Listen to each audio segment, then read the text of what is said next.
Losing my ticket to Hawaii. Somewhere in Miami. Friendship forever. All that and more. Cody, blow up the helicopter! It's the only way I can hit a moving target.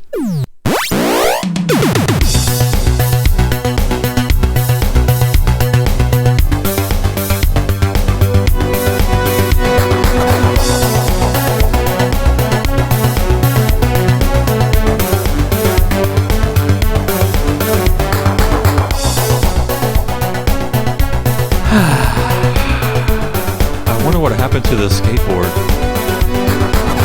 Just let it get away.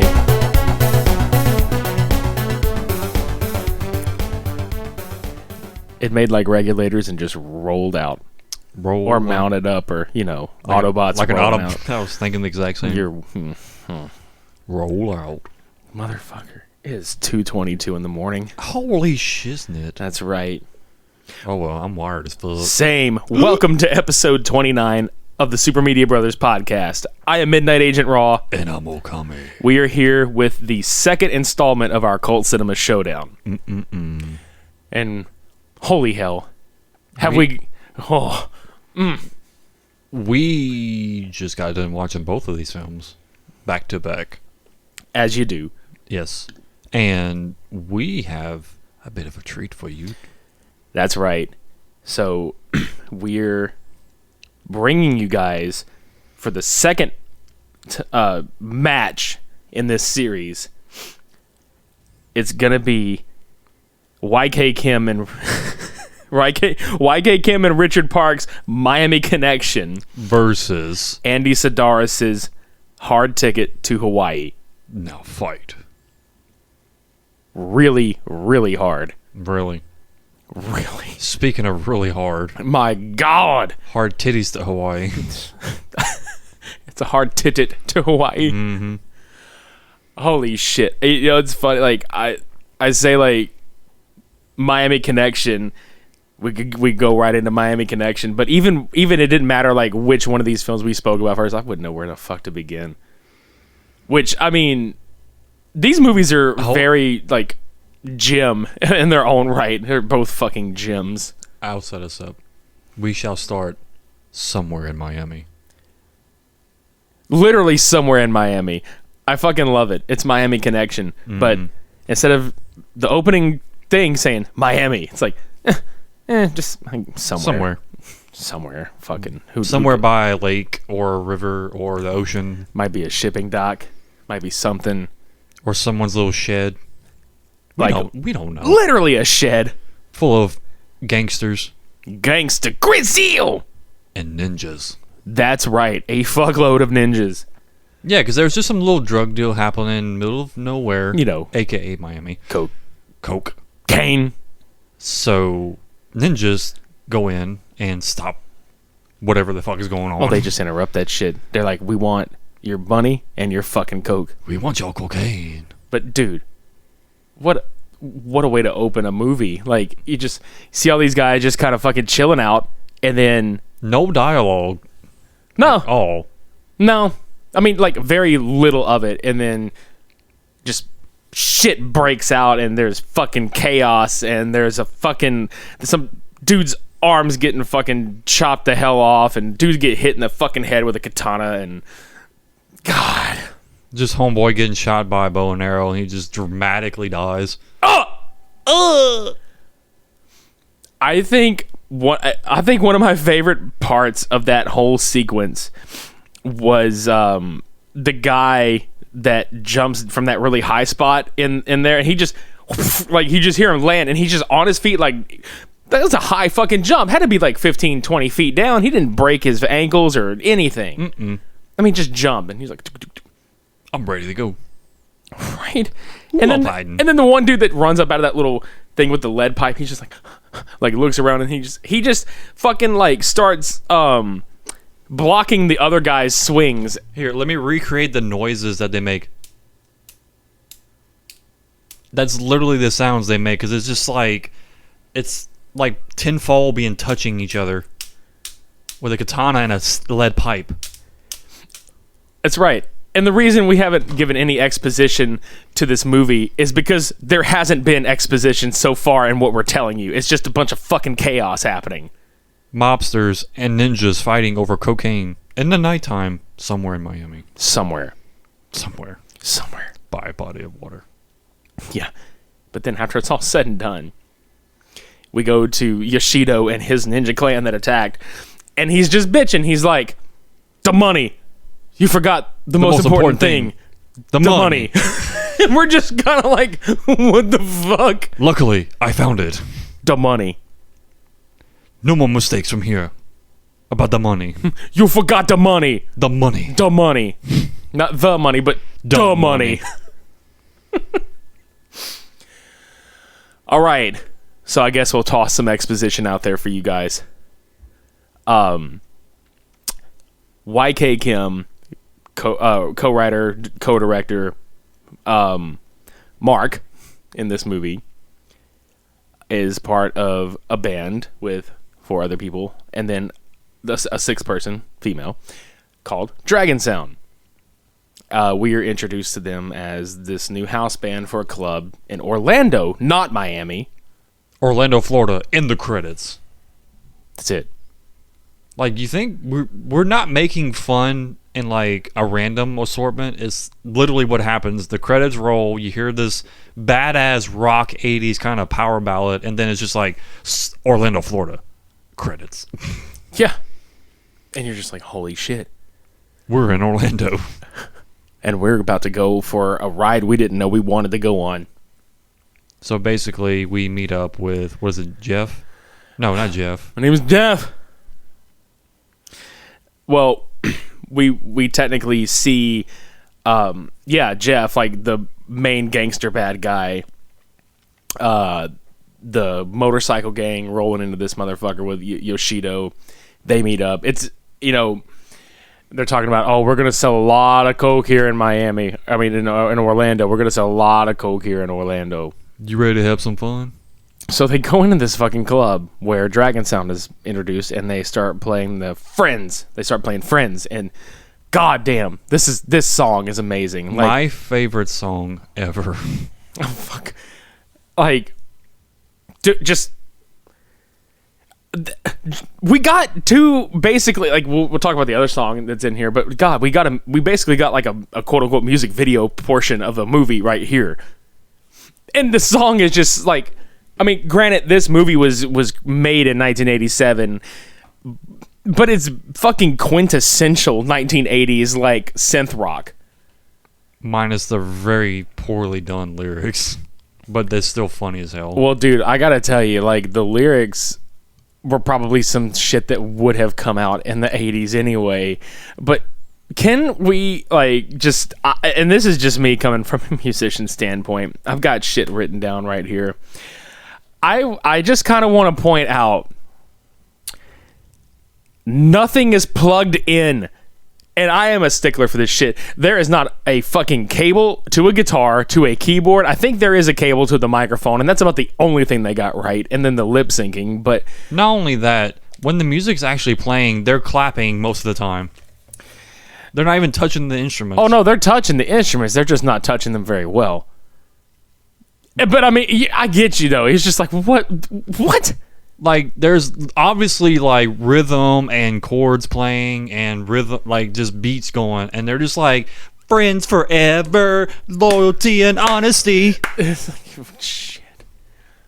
I love the song though. God damn it. But visually, I was just like, there's not a cable plugged in. The only person that actually was like decent at mimicking what he was doing was the drummer, which is fucking weird because that is like the hardest goddamn thing to actually get correct. But aside from that, I digress. We move on.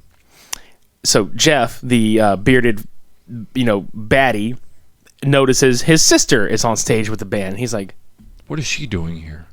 She shouldn't be here. Fucking, what the fuck is Jane doing here? And yeah.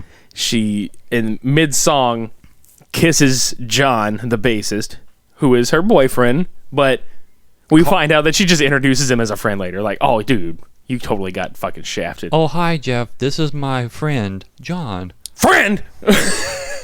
You can't have friends. I fucking love that. He's like, what? A friend? He's like so fucking offended that his sister has friends. Way dramatic. Yeah.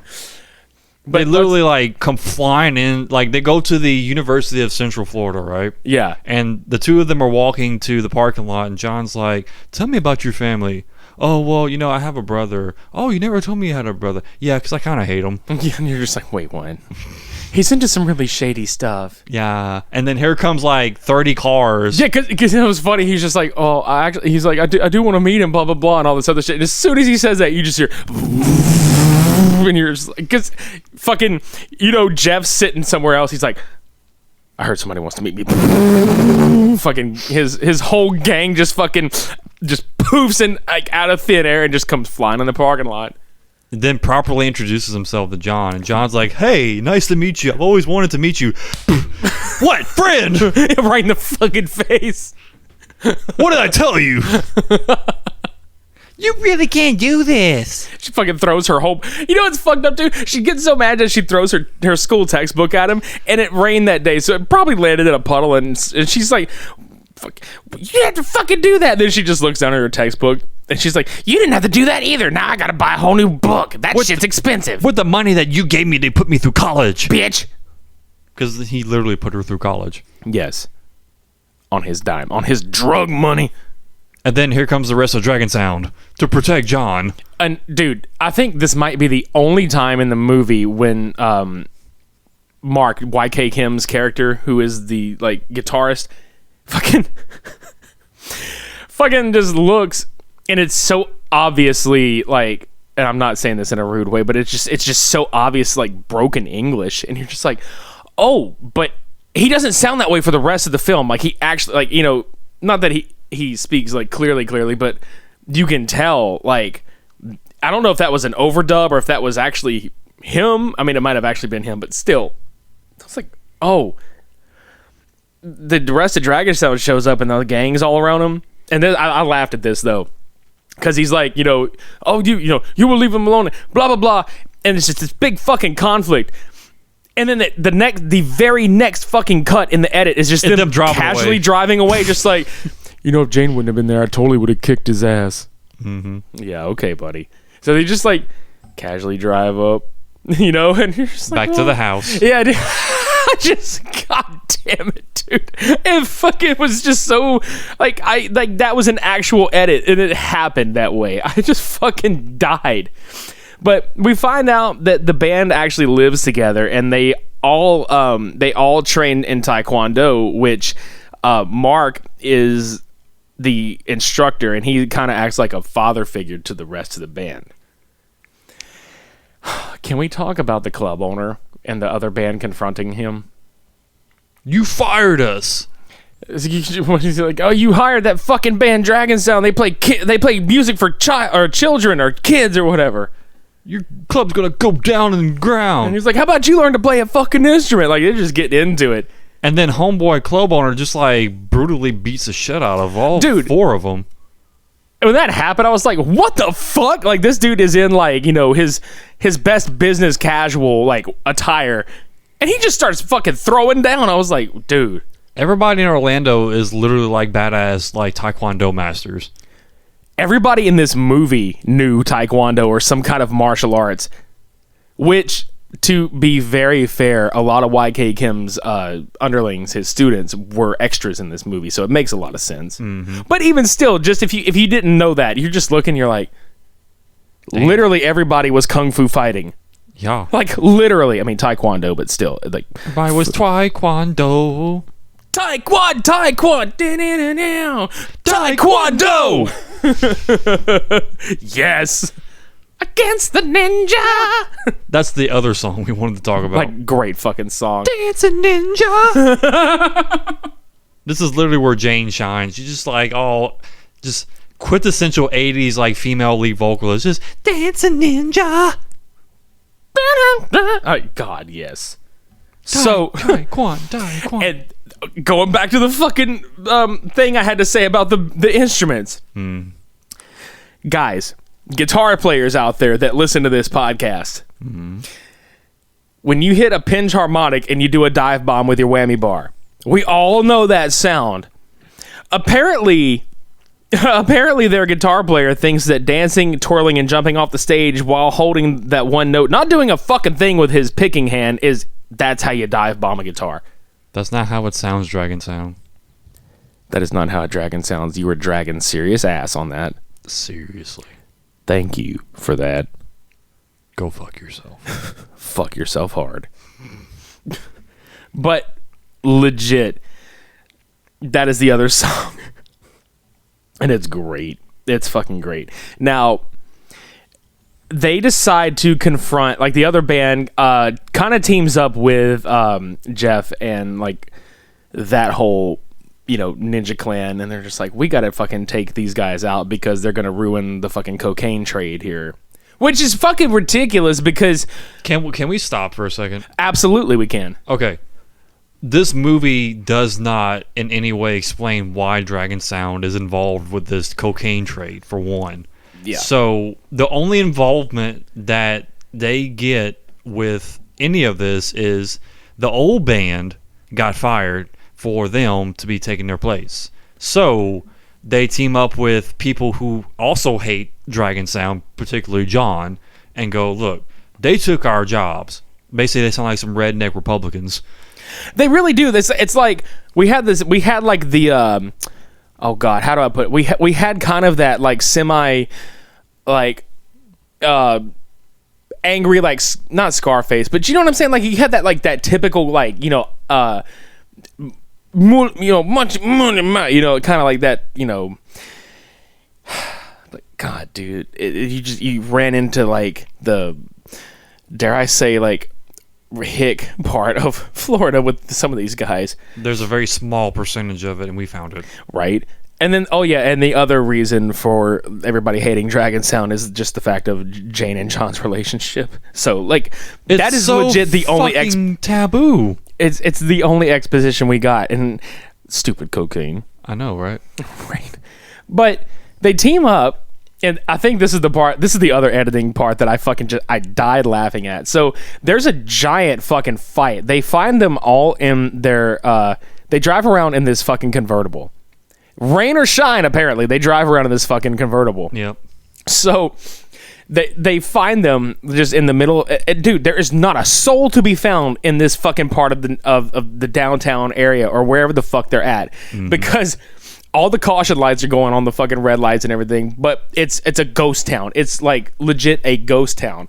And this gang of ninjas, and they just walk up to the car and they fucking like pour beer on the guys of Dragon Sound, and they're just like, which you pointed out, one of the guys literally John leaned forward while homeboy was pouring beer on so all of them. Him.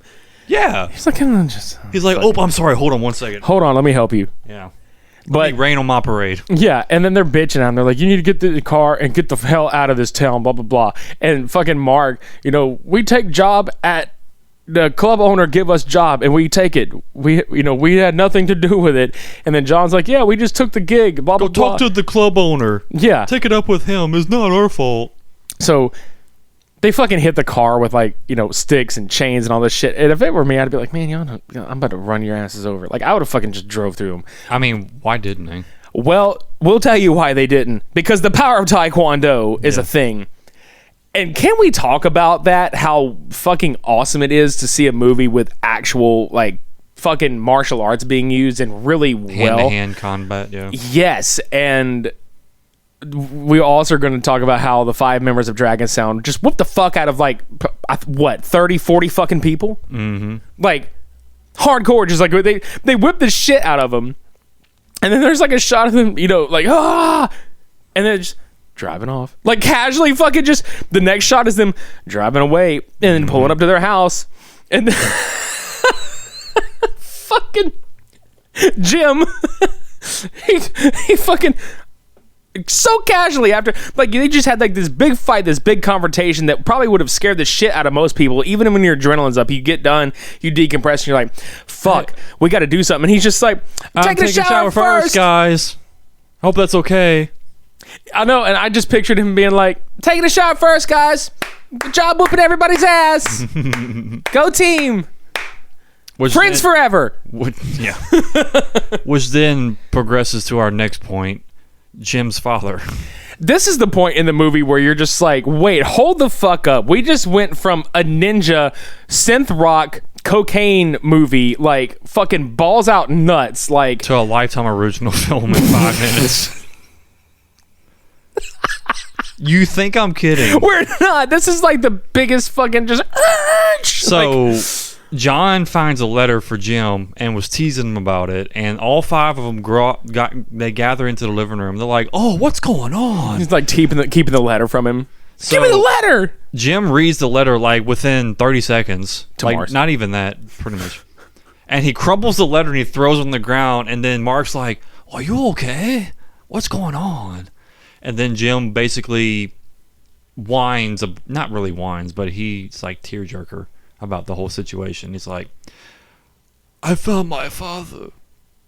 My mother, she was Korean, and she told me that when my father ran out on us, I should go find him."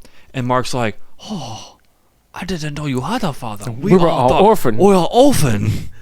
And that's where you get the idea of why Dragon Sound are such close, knit pit. Yeah, because they've legit grown up around each other. They're family to each other.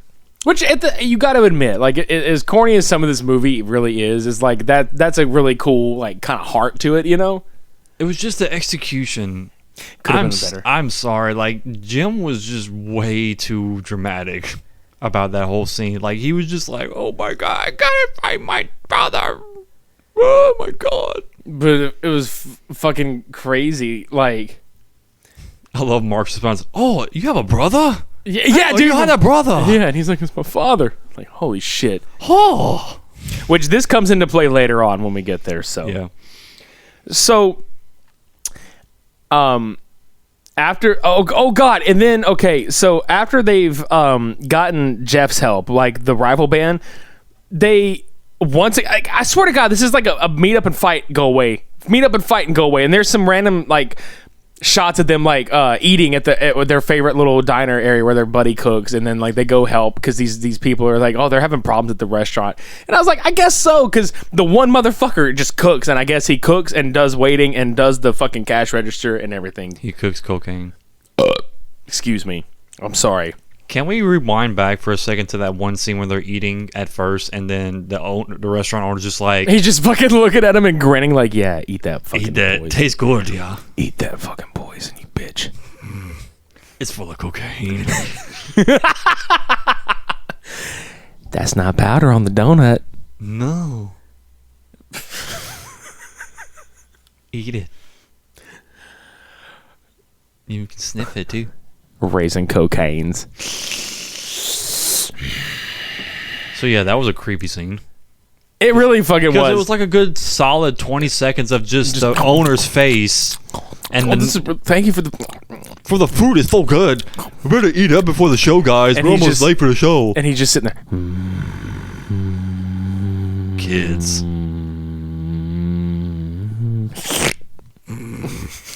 So, any fucking way. Getting back to it, again, they summoned, like, they tell Dragon Sound, like, they leave a fucking note on their car to fight at a fucking train depot. But once again, they get their asses handed to them. And this is what I fucking cracked up at.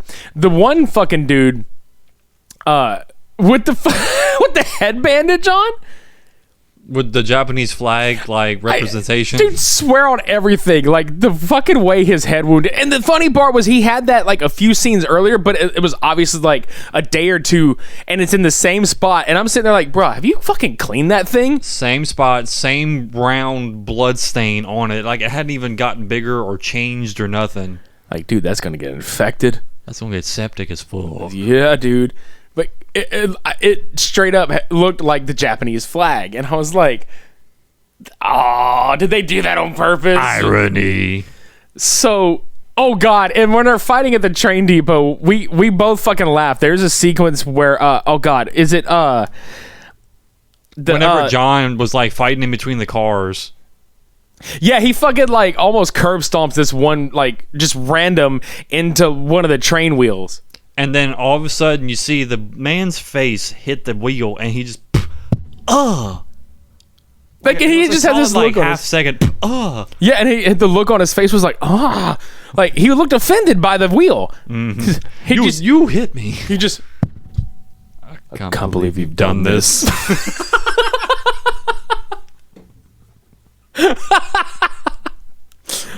I can't believe you've done this.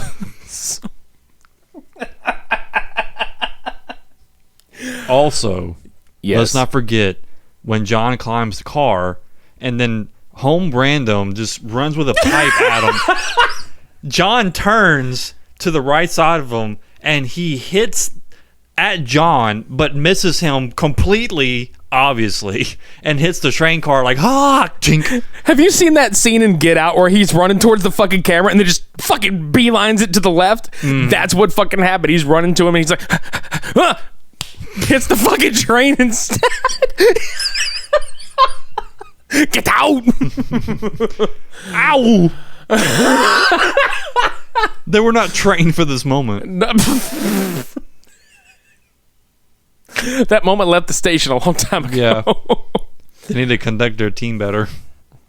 Training wheels. That was curb stomp, dude. Yes, sir. Wheels. Training wheels. He got derailed. He did. Brace face derailed, motherfucker. Holy shit.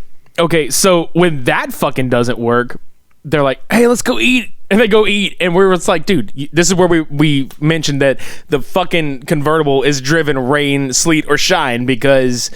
The convertible of mail carriers. Is fucking raining everywhere. Mm-hmm. So, Jeff winds up getting the gang to kidnap Tom, the lead guitarist and singer of Dragon Sound, and the remaining guys are in like the restaurant because he's parking the car. So you don't really have them. Nobody comes out.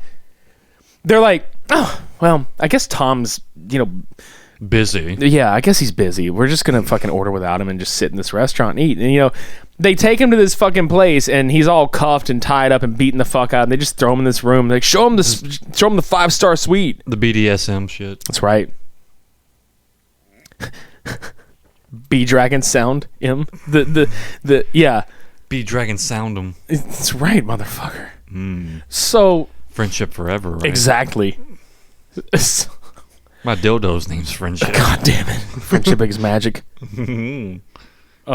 Squirt. Okay, so they wind up, I guess they figure out that he's kidnapped, and they stage a rescue. Yep. Which, another, night fight.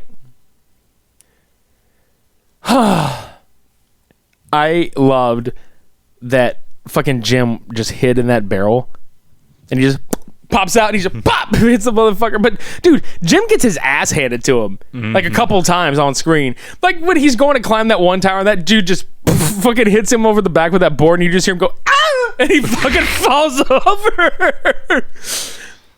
Oh my god. But can we also talk about how much of a badass that YK Kim is in general? Just throwing these fucking giant double kicks and spin kicks and punches and just being a fucking badass son of a bitch.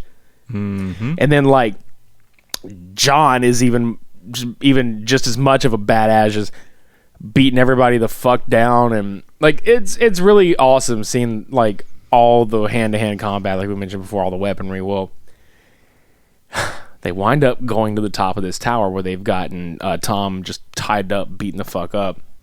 So naturally, Jeff follows them up there. They initiate with hand-to-hand some more. And he falls the fuck off of this thing. Curse splat. He dead.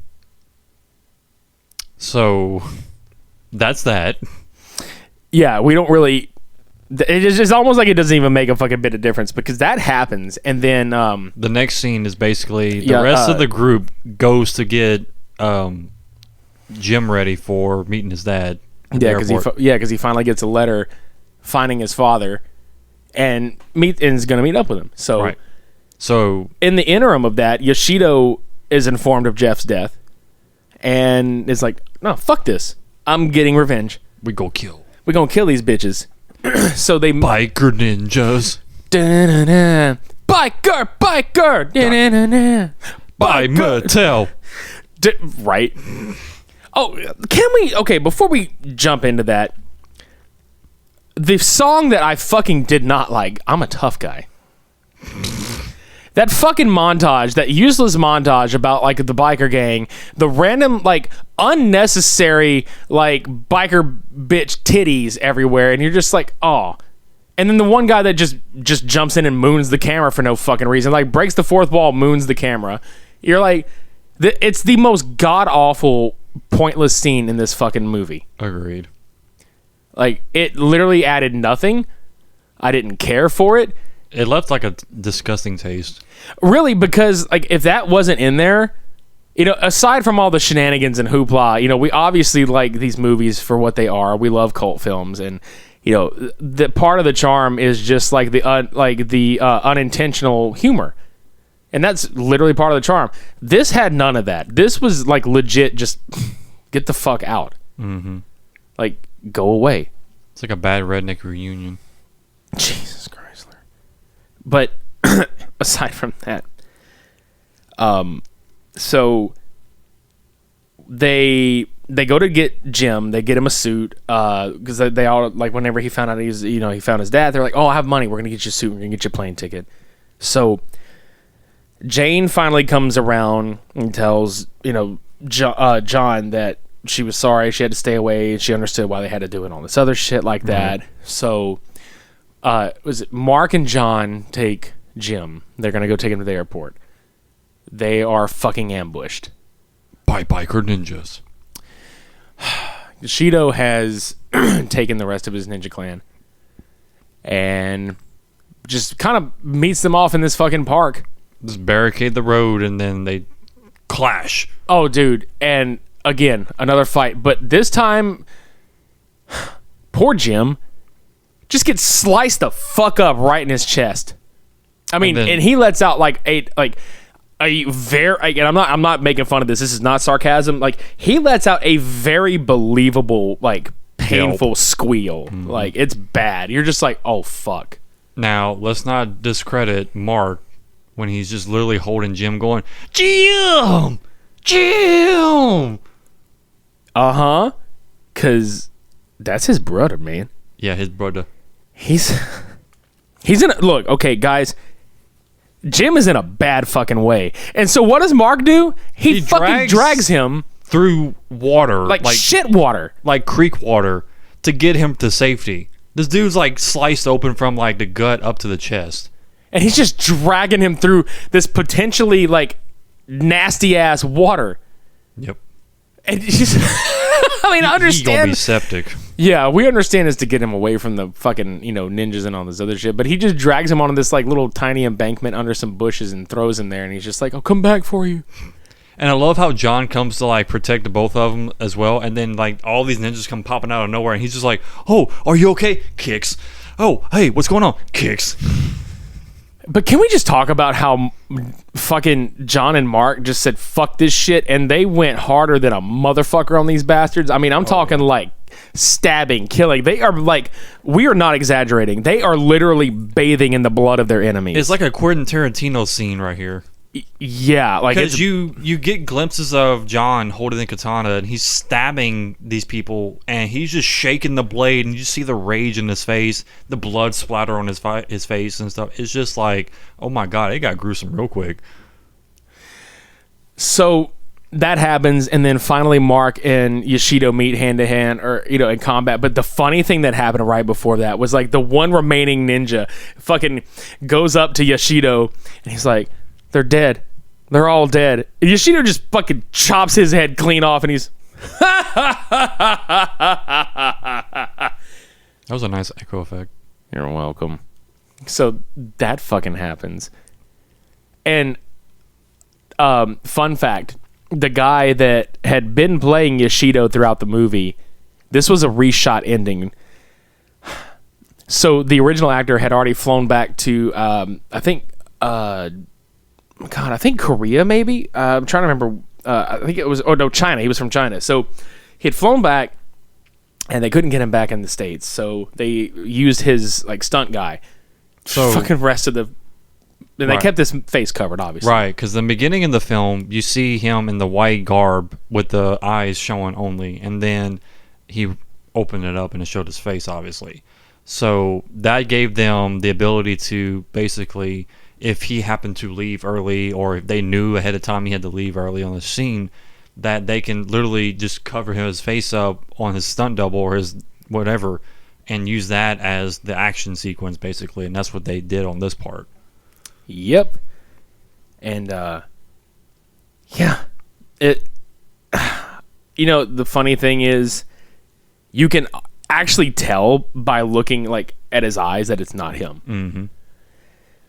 But regardless, there is a sequence in the movie where John and Mark are training, and they do this thing like where they're training with like a fake knife, where he's gonna like fucking Surviving edge weapons. That's right.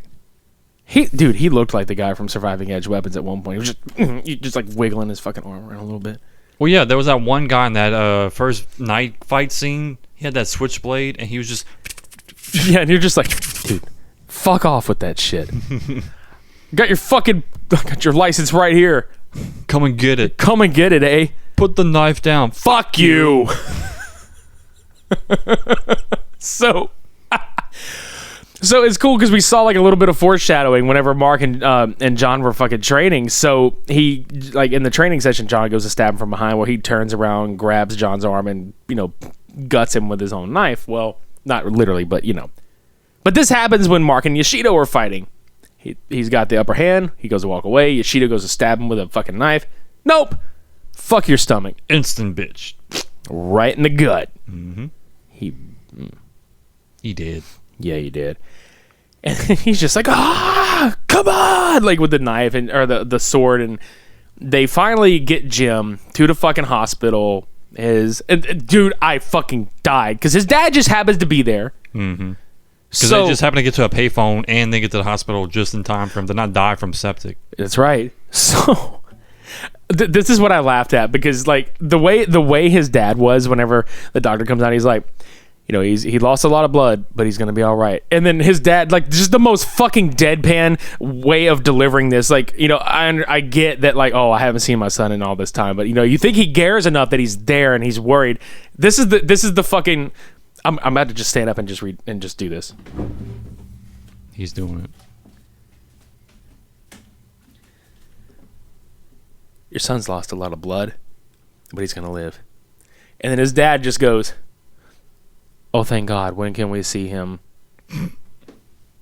No shit. Like, no fucking emotion. He's just like, oh, thank God, when can we see him? I'm like, could you be any more uninterested? Thank you, Mark, for protecting him all this time, because I never did.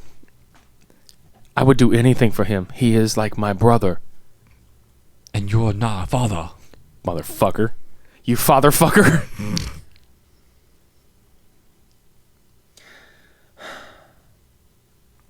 Eerie silence.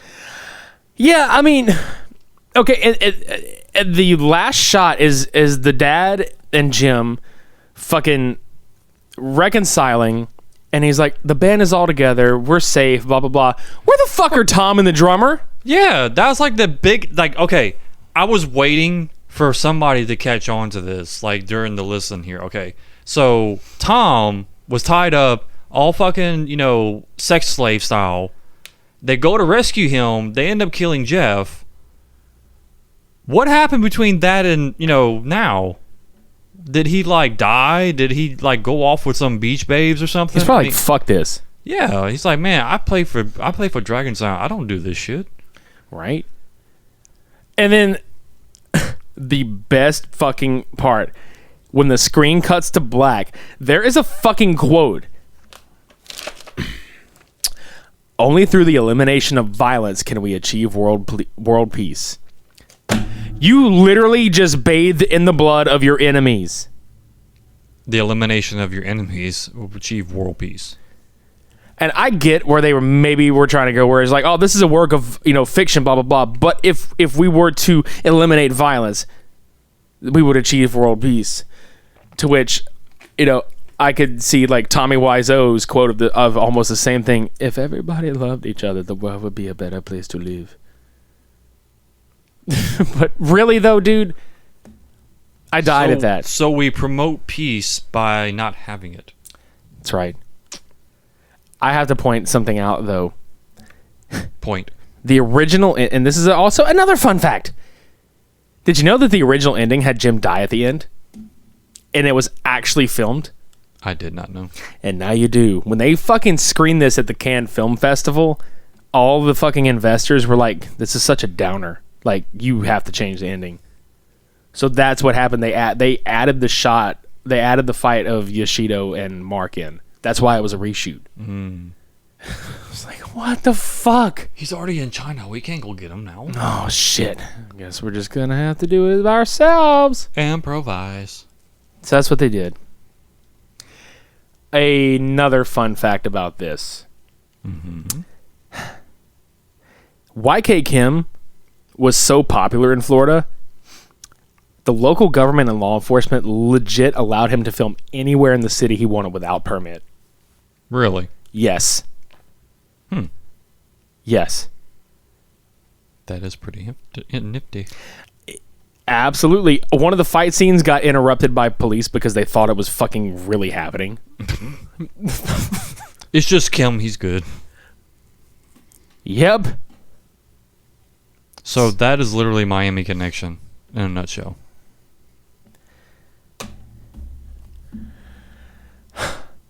So do yourself a favor. I will provide a fucking link whenever I edit the rest of this shit. We'll put a fucking link to the Amazon Prime because it's free for streaming for Amazon Prime account holders. We'll put a link in the show notes below. But definitely check this movie out. I legitimately love this movie. It's got its little spot in my heart for, you know, I love cult films in general, but like this is definitely one of those ones where I'm like, oh my god, I want a physical copy of this. I just want a fucking Dragon Sound like soundtrack. Vinyl. Yeah, I just like a physical copy of it. Just a 10-hour loop of Friends Forever. Dude, yes. Look, if you're gonna take away anything from Miami Connection, take away the music. Like, this is quintessential 90s. I mean 80s, I'm sorry. I don't know why I said 90s. It's all good. I'm all not here. It's all right. So,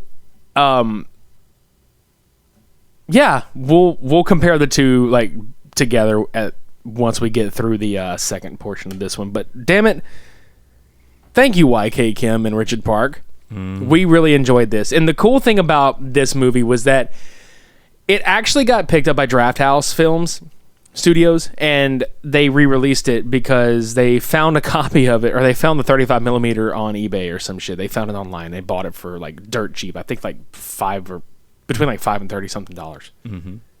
And they gave it a re-release, and people loved it.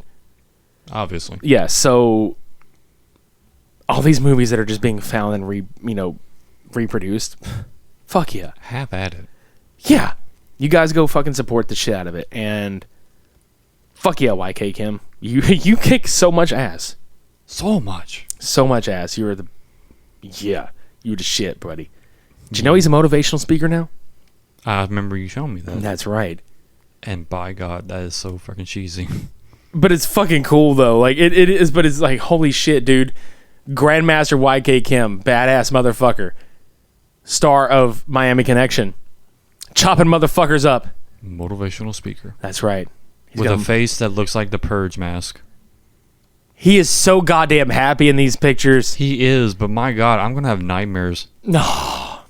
I'm so motivated to have nightmares. We love you, man. Yes, we do. Thank you for an awesome movie. Like, straight up. So, sir, can we please jump aboard, like, a little small airplane? With a hot ticket to Hawaii. It's not paradise all the time. Ding, ding. It's a hot ticket to Hawaii. I fucking love... Which I fucking love this theme song. Ironically sounds like a really, like, off-sound Toto Africa kind of feel. I bless the rains down in Africa.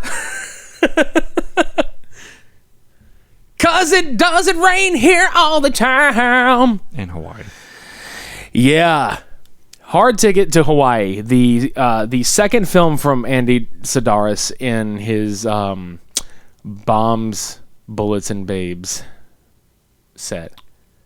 Wait, was it? No, that's what he called it back in the day. But this box set, like I look, y'all, I legit bought this in the Guns, Girls, and G-Strings? Girls, Guns, and G-Strings. Yeah. So I bought the 12 film collection. It's got like Malibu Express, and it's legit got all like the Girls of Lethal films and shit like that in there. It's like Savage Beach, all that stuff. Go buy it. It's really dirt cheap. It's fucking awesome. Mm-hmm. But this movie is the gem of Andy Sidaris' entire fucking collection. There are so many fucking YouTube clips of this. There are so many references to this. You know, this is legit like in that lexicon of just bad movie excellence. Shall we, sir? We're already on that plane, so Let's do this. So the movie opens with the theme song. Hard Ticket to Hawaii. That's right. And they're basically, the opening sequence is really unique because it's a loading warehouse for the what is the express? The title credits. Yeah. They're packaging and shipping crates that have, cargo and whatnot. Yeah, it's like customs to get in and stuff. Right. And literally the credits are just them moving boxes with the names on it, plastering the tags on the boxes, stuff like that. And it's, like I said, pretty cool. Yeah. And then you cut to dangerous, contaminated. Jesus Christ! Look, okay. Snake. Before we even get into that, my God, this movie, Donna Spire and Hope Marie Carlton, two Playboy playmates, Which is a theme here. yes, Mind you. So they are pretty much undercover drug enforcement agents. Again, dealing with cocaine because they go to obviously they're in Hawaii, but like the part of Hawaii they're in, they go there and they charter a newlywed couple and a snake, like you mentioned, from the warehouse. Right. Which has been marked contaminated and dangerous. We'll get to why and how it's contaminated in a minute. But some goofball worker knocked a little sign off and mixed up two boxes that are identical to each other now. So the wrong snake got put on the plane. Yeah, which is really funny because they're like, there's no snakes on this island or whatever. And it's just like, why the fuck are there two snakes to begin with? Because they're putting one up for display, but why the fuck were there two of them? And why the fuck was one of them like a fucked up one and the other one was just like, oh, this is a snake, a little noodle boy we need to put on the island. Danger noodle. Danger noodle. So they are the operatives. Donna and Taryn are the operatives for the agency. They take the snake and the newlywed couple, which this is where we get the full theme song with the overhead shot of the airplane flying over the island, which is gorgeous. Really? Hard ticket to Hawaii. It's not paradise all the time. And they just land this motherfucker. And so the guy from the loading dock is trying to get a hold of them. He's been trying to fucking get a hold of them. In the meantime, Donna and Taryn have accidentally intercepted part of a drug deal trade. Which is funny because you just pan out to a little cruise liner ship, like a yacht or something, and then this homeboy, like typical, villain basically, flies a copter, little drone copter with some diamonds on them, and goes over the water and flies over. Ooh, that was a weird echo. And the girls find it, and they're like, oh my God, what is this? And then two of the guys, the henchmen, are like, oh, you're not supposed to be here. Shoot you. Pow, pow, pow, pow, basically. Yeah, because they get it out, and the dialogue kind of cracked me up. What is that? Get it away. It's coming right at us. Look, the door's open. They reach in and grab the fucking What is this? What is this? fucking lose one of the boxes, and then they haul out. Dude, and old girl chucks her fucking, like, literally nunchucks at this dude's face. Yeah, one girl chucks her nunchucks. The other one has a shuriken in her boot and throws it at the dude's chest. Goes down. Again, dramatic drops. You know, just These women are badasses, though. in like really skimpy attire. Yeah. But they're still fucking badasses. Yeah, like this is like quintessential like eye candy action movie. Yeah.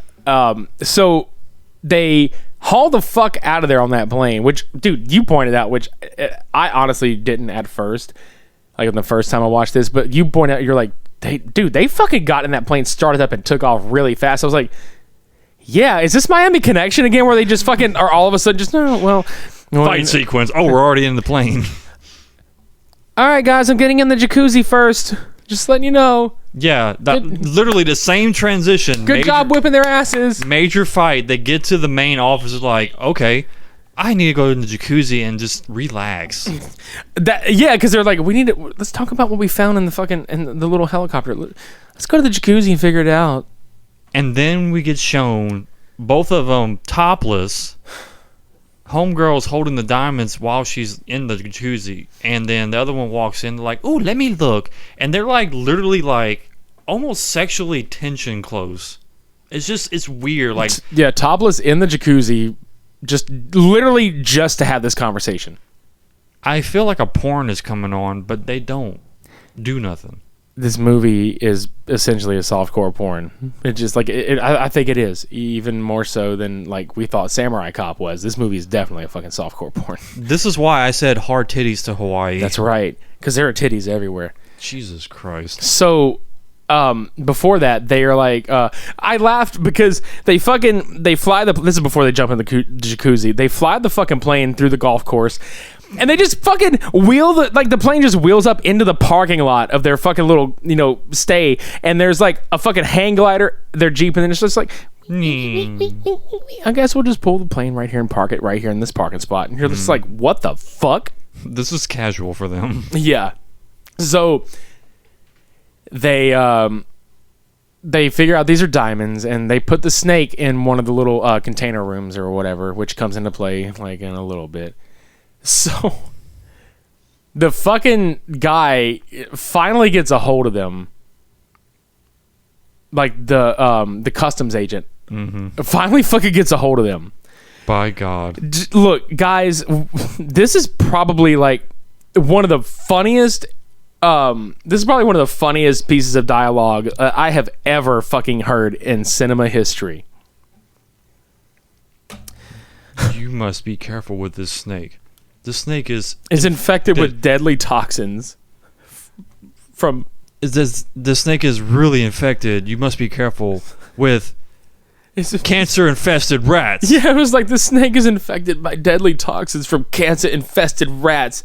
But the way he fucking says it, it's almost like he stuttered. Yeah, he's almost like he ad-libbed that line because he's fucking sitting by cancer-infested rats. The way he fucking says it, though. Spot on delivery, sir. Oh, he was just like... Cancer-infested rats make this snake deadly.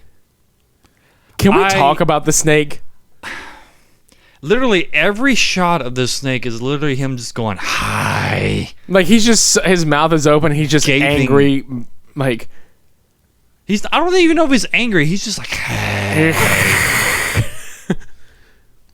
Hey. Hey. Hey. Hi. No, the fucking cat. Hey. Hey. Hey. Hey. Literally. Hey. Notice me. Hey. What the... Hey. Hey. Hey. Hey. Hey. Hey. So this cancer-infested rat snake, which is actually a boa. A big fat boa. Yeah. Fugly fat boa. So I'm trying to remember exactly the sequence because there's so much going on in this big film. Ass teeth. Yeah, there really is so much going on. I know, like, out there we're gonna be bouncing all over the place with this one. Just bear with us. Don't they contact the boys Yeah, okay, that's I was gonna say that's whenever Jade and Rowdy come into play. Okay. Because they're also agents. Right. So they get contacted to come in to go meet up with the girls, basically. Which is cool because you got Harold Diamond who played Jade, and which is the same dude from Killing American Style, which is another Amir Shervan movie. You cannot mistake that ponytail anywhere. Fuck no, you can't mistake the entirety of that dude. He dresses like the exact same. Yeah, he has his own like Vanilla Ice looking style going on almost. Fuck yeah. With that ponytail. Dude, but he fucking makes that shit work, man. Mm-hmm. And can we talk about like the fucking like I call it like a bromance as far as like these two guys are just like the goofiest of like buddies and they just happen to work together. Jade and Rowdy. So they get a message to do this via a sandwich delivery. Mm-hmm. And it's so funny because Jade was just like, man, I wish they could have wrapped this in like a spring roll or something. I'm really hungry. Mm-hmm. And you just kind of feel bad for the guy. You're just like, oh. God, he's got all these muscles, and he must be on a diet if he's going to turn a sandwich down. He's like, I wish they would have put it in like a spring roll or something. I'm really hungry. And I'm just like, bro, I will totally go down the pier, and I will buy you a pizza. Literally. Like, I will give you a pizza, bro. Be my pizza, bro. That's right. So, they get themselves a hard ticket to Hawaii. They get to Hawaii. Can we talk about how they didn't fucking like actually load the Jeep up with the trunks that they got from the cargo bay? Explain to me this, audience, okay? The two of them arrive to the Jeep. They have two large trunks that they're picking up and hauling Together. to the Jeep. They drop the trunks behind the Jeep and immediately get into the Jeep and take off. And then the next shot is them just rolling up this fucking road into a park area, but then it just goes into like an open road. And the trunks aren't there. Not at all. Just visibly gone. Like, how? Where did that car go? You're welcome. The car, no. Car, no. So, we get to one of the most infamous scenes of this movie. the most random scenes I've ever seen. So, two of the henchmen, I guess you can call them. It's the same. Well, it's the big henchman that got hit with the fucking star. Right. So, they're driving in their own Jeep and they're trailing the boys and they end up catching them. Which one of them is a skater with a fucking blow-up doll. Can we talk about how he got introduced before he even got into the Jeep with old boy? Go ahead. No, I want your vision on this one because fuck, he's just rolling down the highway. He's literally one-arming a fucking blow-up doll and another arm with his whatever the hell that was like a harpoon gun or something. Oh no, I'm talking about like when he first gets in. He's doing a handstand riding down the fucking road on this motherfucker, and then fucking just wobbling back and forth. And then he's like, "Oh, looks like we got somebody up here. Man, he must be smoking some heavy doobies." Yeah. He just fucking jumps in that little car that like got sawed off in the back, and somebody was just like, "Hey, just weld this fucking like flatbed piece on there." Pretty much. So they go chasing him down. Like literally just passes them slowly on the right. Oh, I think they're going away. And then, like you said, he comes back one-arming the freaking blow-up doll and like a little like rifle gun. Yeah, it looks like a harpoon gun or something. But anyway, they intercept him, and he's just skating past, and then they shoot the tire out, which somehow ricochets shrapnel up into Jade, hits him in the chest, and he's like, "Man, take him out." So, let's get this turkey. So they put the fucking Jeep in reverse. Grab the random trunk that's somehow in the back of the Jeep. Yeah, well, ironically. Yeah, they fucking nail this guy. They get a freaking missile launcher. Yeah. Bazooka out. Shoots the gun. Dude, they hit this guy with the Jeep so hard that he flies in the fucking air. Shoots him mid-air with one of the rockets. And he just, dude. Explodes. I mean, when we say he explodes, there's nothing. Yeah, it's just like pieces of fabric floating around. But wait, there's more. There's more. He immediately turns around to the blow-up doll in mid-flight, shoots the blow-up doll into pieces with another missile. He blew up the blow up doll. Yeah, he blew up the blow up doll. God, that was so funny because you just hear this the score for that scene sounded like horror movie music too. It's just this real high like blow up doll, and he's like, a bazooka, really? It's the only way I can hit a moving target. He wasn't fucking kidding. No. This is why I said that beginning of the episode. And then they immediately go to the hospital with a broken Jeep. They try to contact Edie at the restaurant to come pick them up. Yeah. And Miss Bartender, Patty Cakes, listens in on the conversation to tell the boss man and blah, blah, blah, blah, blah. Well, I'm assuming it's Patty Cakes, but goddamn, it's a mole, basically. We find out it's a fucking plant. Right. And Miss Mole goes into the dressing room to go inform, the henchman, basically, and the boss. And one of the girls comes out of the swimming pool or something. She's like, bare titties. Literally. And it's like, oh, did you work out your boobs? Yeah, you got to keep these puppies firm and all this other shit. And then she's just like, yeah, I do. I will. Okay. And then she leaves. And then bye. Mole turns into man. That's right. It's actually across, a disguise, basically. And you told me earlier that Alex, shout out to Miss Alex here, for pointing out that this man should not have that perky and perfect of an ass. Oh, I know. I fucking died. That was funny. I was just like thrown back for a second seeing that, and then you said that. I was like, you're right. This is unfair. This is not right. This is not righteous. Fuck you for that. Mm-mm. So, yeah, right. So, I want to point a couple things out that I forgot before we move on from that portion of it. Can we talk about Andy Sidaris' cameo in this movie where he's this really like shady, sleazy TV exec? Fucking waitress walks over to him and she's like, "Can I get you anything?" He just looks right at her fucking tits and just looks up at her. I need a pair of coffee. Yeah, I'll have a pair of coffee. And then whenever extra milk. Right. And then when Taryn and Donna come in the restaurant later to discuss like all this shit before like the guys get there, because that's where they decide to call the guys. Right. Fucking the one other sleazy like host is just like, "I got a seat for you. You can sit right on my face. Is your dick bigger than your?" Or you're like, "Is your nose bigger than your dick?" It's like, ooh, burn, sick fucking burn. Mm-hmm. Which this dude had like a creeper vibe anyway. Yeah, so he really fucking he was did. way too touchy. Yep.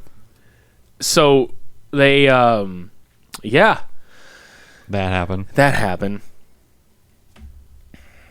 And we forget that at some point the girls accidentally knock the box over with the snake, and the snake gets loose.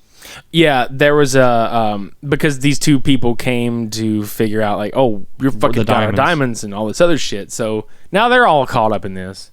Yeah. Which old girl shoots Seth right in the fucking face, pierces his cheek and everything. But right before that happens, we're jumping back a little. The snake kind of comes out onto the airplane. And he's got to be at least a good, 50, 75, 100 something feet away. "Ah, snake, go away!" Just shooting at it, and it doesn't fucking do anything. Yeah, it's just like ricocheting off the side of the plane, basically. Can we get into the snake kills up until the end? Yes. Okay, so there's this dude and a chick, and he's taking like Polaroids of her on the beach. Mm-hmm. He's like, "Oh, baby, yeah, you look so good. Let me get you from this angle. Okay, you look so good. Turn this way." And so he's like, "Let me get over here by the bushes and get some trees in here, or some bushes in here." You just hear, "Ah!" And the fucking snake just comes on camera, like curving out of nowhere, just right at the camera. You're just like, what the fuck? Which we find out later, he actually took a selfie of himself too. A selfie. Because the girls happen upon the bodies, and then they find like the Polaroid camera, and they're like, "This was still in there," and it's the fucking snake just hi. Yeah, he's like, "Hi." So fucking random. It's so great. I'm definitely afraid of snakes, but this was fucking hilarious. Yes. So anyway, we're gonna jump back forward again. So the guys eventually meet up with the girls, and some of the most weird like conversations right here. And Edie is kidnapped.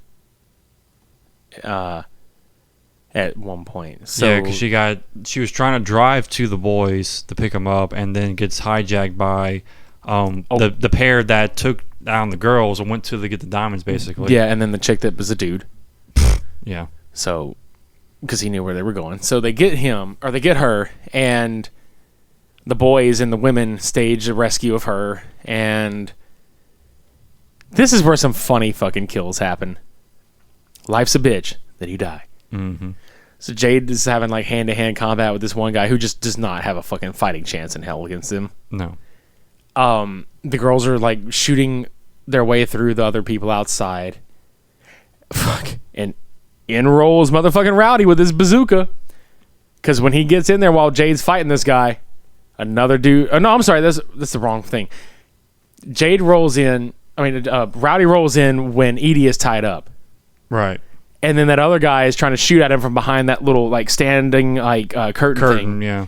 So what does Rowdy do? Grabs Like any good man would do? Grabs the bazooka and shoots the shit out of him and blasts him through the fucking wall. Like point blank. Yeah. Like this is within 10 feet. Oh, and it was amazing. You just see oh! He flies the fuck out of the window.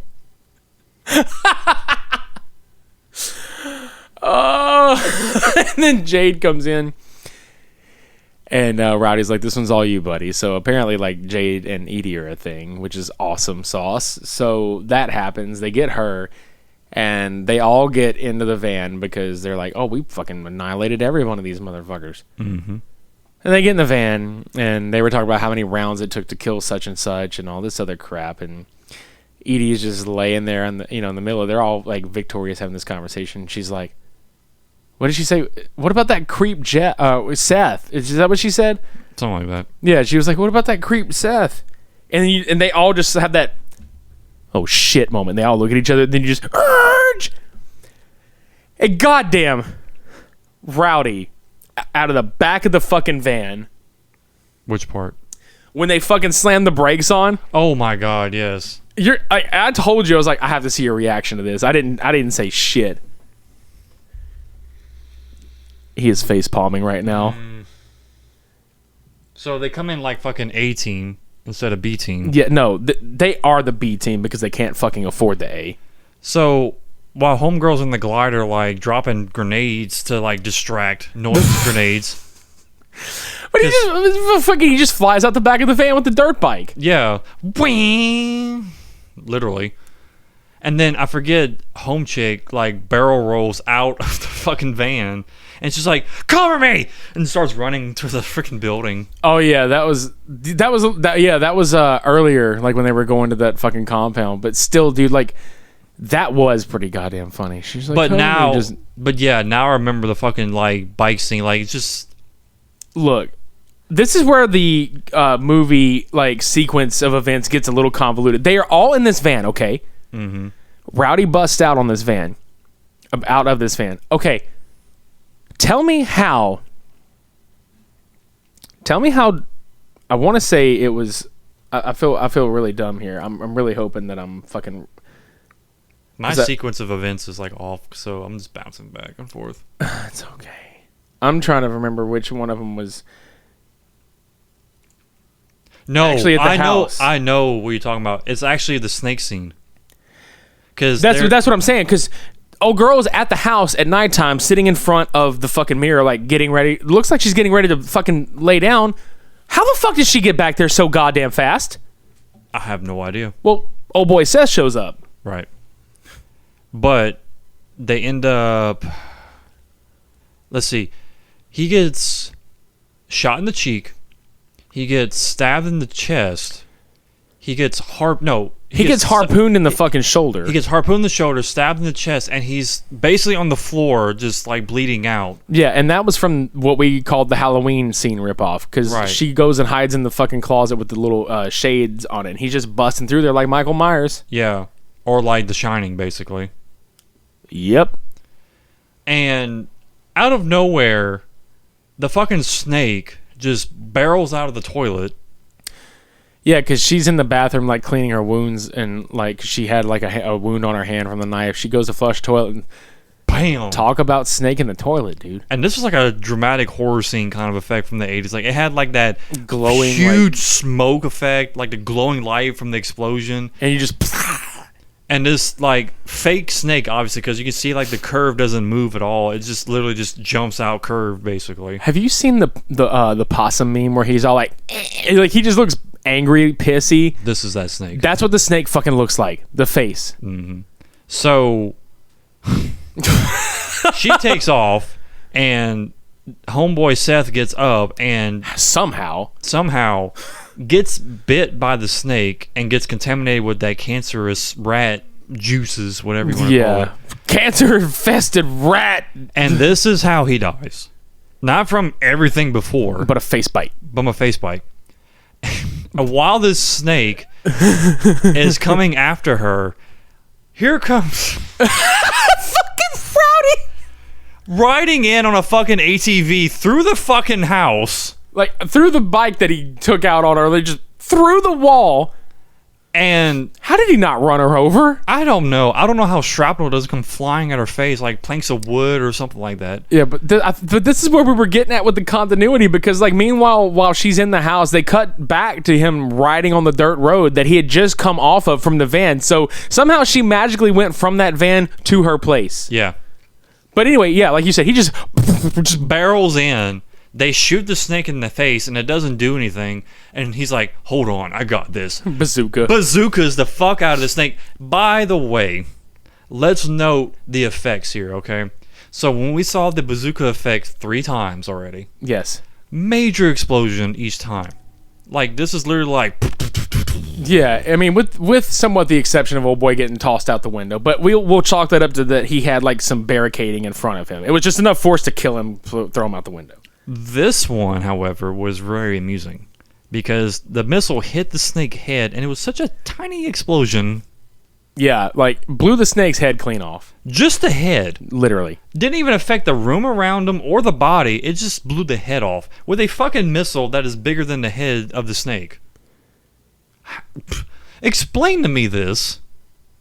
I don't know. Like... how do you just kill the snake's head? Or how do you blow up the snake's head? It was a bazooka. A bazooka. A bazooka. Where did that snake come from? Where did he go? I love it. Where did you come from? Cancer-infested rat snake Joe. Cottonmouth Joe. Cottonmouth Joe, yes. So, she's like, would you believe me if I said the toilet? And then this motherfucker, like, without missing a beat, just when you thought it was safe to take a pee, you gotta be fucking kidding me. The fucking one-liners were so amazing. They were so amazing, but I'm just sitting here like, I'm a dude, so I'd have just been like, just when you thought it was safe to take a shit. What was the one when they were having that little love scene that he said? Do you remember? Like, we literally just watched this movie, and I can't remember the one-liners to save my life. Well, that's what I'm saying. There were so fucking many of them, though. Like, she was talking about something, like, they were basically undressing themselves, and he said something. I can't fucking remember what it was. And it had me chuckling so bad. I don't know, but I remember the one that Seth said. He was like, if brains were bird shit, you'd have a clean cage. I love that one. I remember that one, too. If brains were bird shit, you have a clean cage. That one was great. God.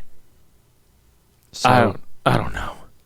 So yeah, everybody is dead except for Boss Man, who you hadn't seen besides that one part in the boat with the helicopter. They go after him. We forgot about something, or did we talk about it? Which the part? Fucking frisbee. Oh my god. So yes, while they're out spying on this one henchman, they're on the beach, and this guy has a fucking Uzi attached to him and a walkie-talkie, and he's playing frisbee with this random chick. So as they scout, they go and tell Rowdy and Joe about it. And fucking Rowdy is like, "Oh, I got this." So he has this like Rygar fucking frisbee with razor blades attached to the edges of it. Fuck you, knife culture. Yeah. This is like quintessential knife culture. This is edge weaponry right here. Exactly. So cutting edge technology right here. He's got a prop frisbee. Mm-hmm.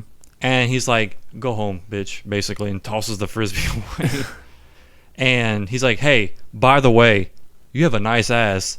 Same. Oh, to the chick. The bimbo. Yeah. So he's like to the other dude, like, "Hey, come on, man." So he throws the black frisbee back to him, and he throws it, back to Jody, and he puts the one in his bag. Yeah, Rowdy pulls the fucking... pulls it out with the razor blade attached to it and just chunks this thing. I'm still confused as he did not slice his hand in any way by doing this, but that's just me.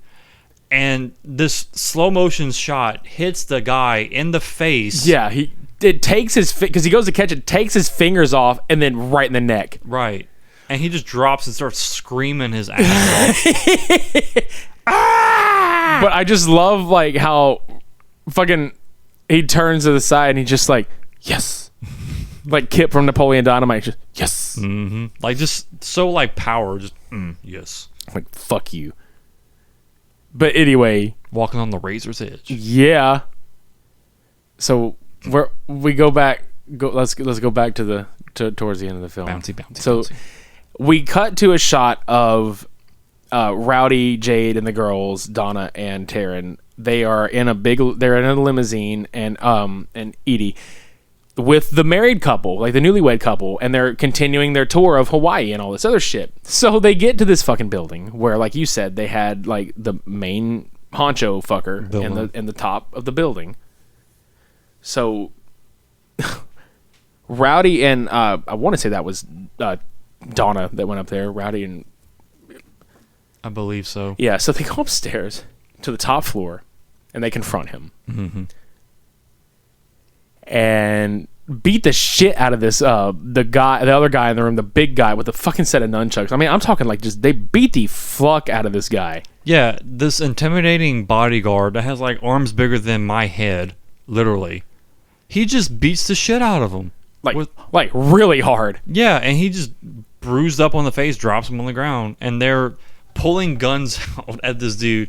So because he's got a katana blade. Rowdy pulls out this like teeny little like boot pistol, basically. Like you find like your bootleg or something. And which one? Donna pulls out like a fucking Desert Eagle, like massive long Magnum barrel, dude. And the camera angle on this was funny too. I know, it was like some kind of like Clint Eastwood kind of angle shit. Because he just looks at the gun like, holy shit. Yeah, and she's like just intimidating. He's just like, really? Okay. And they blast him out the fucking window on the top floor.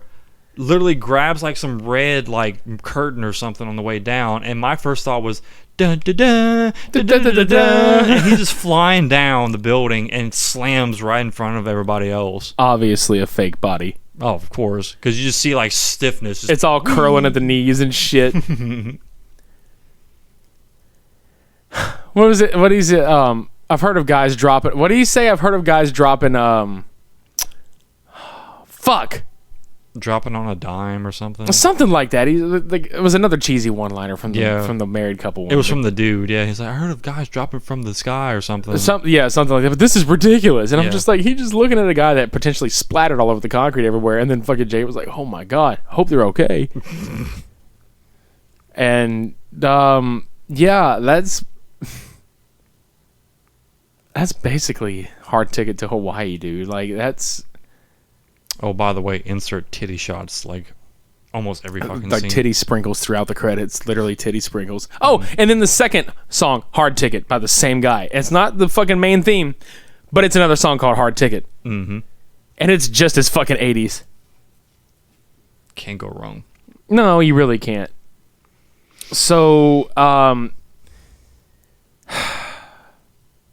yeah, again, that's fucking Hard Ticket to Hawaii. In a nutshell. Heavy doobies galore, sir. Very much. Now, comparatively speaking, these two films, plot-wise, I'm throwing shit around and I don't give a fuck. It's like 3:50 in the morning almost. So, these two movies are basically about people that just accidentally happen upon like drug deals or somehow involved with cocaine. One takes place in a quote unquote like nice location. Which again, Miami is pretty fucking violent town. Somewhere in Miami, but mostly Orlando. But yet somewhere in Miami somehow. Florida, Florida, and then Hawaii. Guys, go support these movies. Mm-hmm. You can buy Hard Ticket to Hawaii along with Andy Sidaris' other 11 films. I will put a link in the show notes to buy that DVD set. It's absolutely fucking worth it. There are a couple of other films on there that we will be featuring on this series further down the road. Mm-hmm. But out of the two films, which one did you enjoy the most? Miami Connection, honestly.